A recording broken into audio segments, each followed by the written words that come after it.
नमस्कार, मैं हूं एमपी गौतम। आप देख रहे हैं तहकीकात न्यूज। आज हम हापुड़ जनपद में मौजूद हैं। हमारे साथ वरिष्ठ समाज सेवी किसान यूनियन के वरिष्ठ नेता अनिल कुमार गुप्ता जी मौजूद हैं और गुप्ता जी से हम अलग अलग मुद्दों पर बात करेंगे, वर्तमान हालात पर भी बात करेंगे। सर, सबसे पहले आप अपना परिचय दीजिए। देखिए, मेरा नाम अनिल कुमार गुप्ता है। मैं एकता किसान यूनियन छत्तीसगढ़ से राष्ट्रीय संगठन मंत्री एवं प्रदेश प्रभारी उत्तर प्रदेश हूँ। मैं किसानों की समस्याओं को समय समय पर उठाता रहा हूँ और मैं आज भी ये कहना चाहता हूँ कि पंजाब में आंदोलन चला था किसानों का। चौधरी जगदीश सिंह मुंडेलवाल काफ़ी दिनों तक एक्शन किया उन्होंने। जिस तरह से पंजाब सरकार ने वहाँ किसानों के आंदोलन को दबाया है, उनके साथ धोखा किया, उनके साथ चीटिंग की, ये शर्मनाक बात है। किसान खेत में काम करता है, सुबह से लेकर शाम तक काम करता है, रात को भी काम करता है, तो उसके साथ इस तरह की बातें नहीं होनी चाहिए। पंजाब जो है एक कृषि प्रधान राज्य है, वहाँ के मुख्यमंत्री को किसानों का सम्मान करना चाहिए, ना कि उनको जो है इधर उधर की बातें कर उनको गिरफ्तार करना और आंदोलन चलना, ये सब बातें किसान विरोधी है, जिनका मुझे बहुत अच्छा नहीं लगा। इसलिए मैं ये बात कह रहा हूँ, किसान यूनियन की प्रति सब लोगों को एकजुट होकर के किसानों की समस्या को उठाना चाहिए। दूसरी बात, अभी मेरे से जो पत्रकार महोदय हैं गौतम जी, उन्होंने कहा कि वक्फ बोर्ड पर भी गुप्ता जी अपने कुछ विचार रखिए। मेरा कहना है कि वक्फ बोर्ड संविधान के तहत संसद ने बनाया है, एक कानून है, संशोधन किया है उसके अंदर, तो कुछ लोगों को ये बच रहा है, कुछ लोगों को नहीं बच रहा है। लेकिन चूँकि संसद में काफ़ी लोगों ने बैठ कर के विचार विमर्श कर बहुमत से बनाया है, तो उस कानून का, उस संशोधन का सभी लोगों को स्वागत करना चाहिए और देखना चाहिए कि जो संसद है, जो धर्म संसद है, उसने जो निर्णय लिया है उससे समाज को क्या लाभ होता है। अगर कोई हानि होती है, लोगों को नहीं लगता है कि इस कानून से कुछ फ़ायदा हुआ है, तो दोबारा से संशोधन हो सकता है, उसका कोई ऐसी बात नहीं। दूसरी चीज़, बंगाल में कानून के प्रति ममता सरकार ने जो वहाँ हिंदुओं के प्रति एक नंगा नाच हो रहा है, लोगों को मारा जा रहा है, उनके साथ बदतमीजी की जा रही है। वहाँ जो बहुत सारी आयोग वहाँ गए हैं, महिला आयोग गया है और लोग गए हैं, तो इन सब बातों को ममता बनर्जी को मुख्यमंत्री है, लेकिन वो हिंदू विरोधी कार्य कर रही हैं, वो हिंदुओं का संरक्षण नहीं कर रही है। उन्हें समाज का हिंदू मुस्लिम सिख ईसाई सभी का संरक्षण करना चाहिए।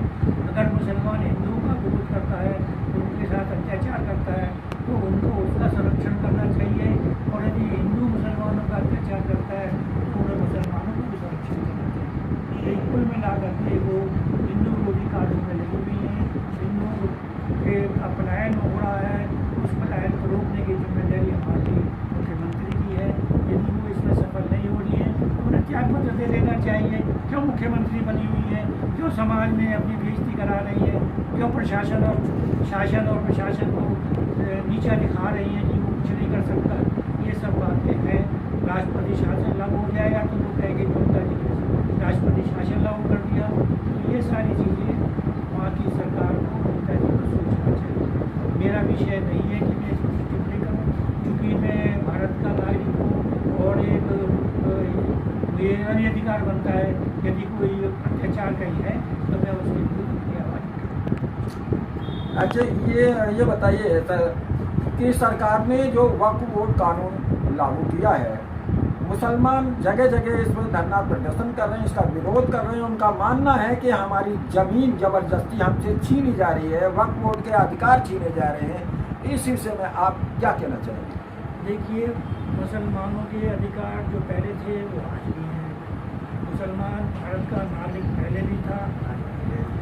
जब देश आज़ाद हुआ था उसके बाद लोगों ने, जो मुस्लिम समाज है, उन्होंने भारत के संविधान को चुना, और भारत का जो संविधान है, कांग्रेस पार्टी ने भी संशोधन किए, नेहरू जी ने भी किए, इंदिरा जी ने भी किए, और बहुत लोगों ने संशोधन किए।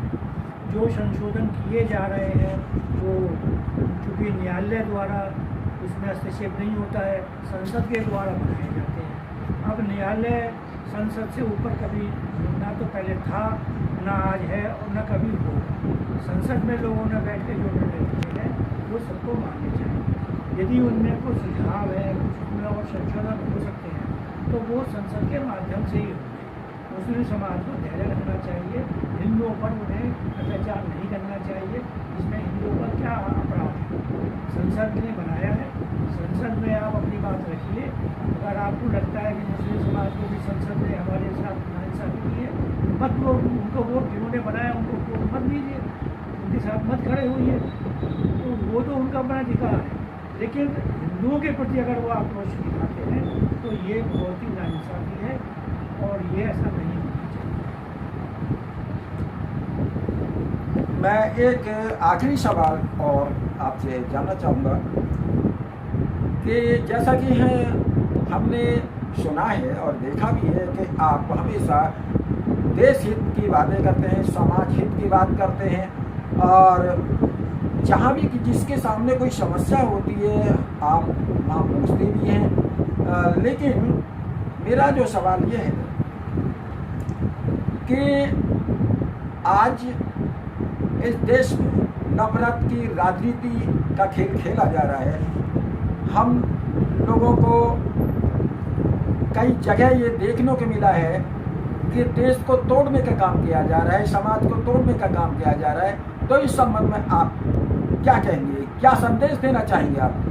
देखिए, मेरा तो सिर्फ संदेश है आप लोगों से कि शांति बनाए रखें और संविधान का, कानून का पालन करें।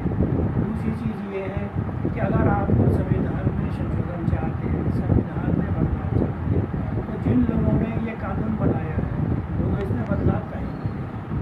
इसके लिए आपको 5 साल बाद जब चुनाव होगा तो आप अपनी ताकत दिखाइए, अपने लोगों को चुन के भेजिए, अधिक से अधिक मुस्लिम समाज के लोगों को चुन कर भेजिए, या जो आपसे संबंधित लोग हैं जो वक्फ कानून के समर्थन में उन लोगों को चुन के भेजिए। तो ये तो सारी चीज़ें जनता के ऊपर निर्भर करती है। मेरा इसमें सिर्फ इतना कहना है कि इस संविधान में जो संशोधन होगा उसके लाभ भी होंगे और उन लाभों को आपको लेना चाहिए।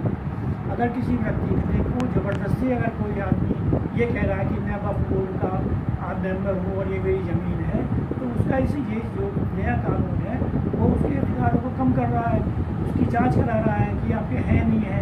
तो इसमें क्या बुराई है? अगर मान लिया कोई व्यक्ति कहता है कि ये वक्फ बोर्ड की ज़मीन है, सरकार उसकी जांच करा रही है कि वक्फ बोर्ड की ज़मीन है नहीं है। अगर एक आम आदमी की ज़मीन है, वक्फ बोर्ड उस पर कब्जा कर रहा है, तो आम आदमी की ज़मीन जिसके पास पैनामा है तो उसको वापस कर देनी चाहिए। वक्फ बोर्ड अपना क्यों अधिकार दिखा रहा है उसके ऊपर? बहुत सारे प्रकरण हैं जो बहुत सारी कमियाँ निकलेंगी।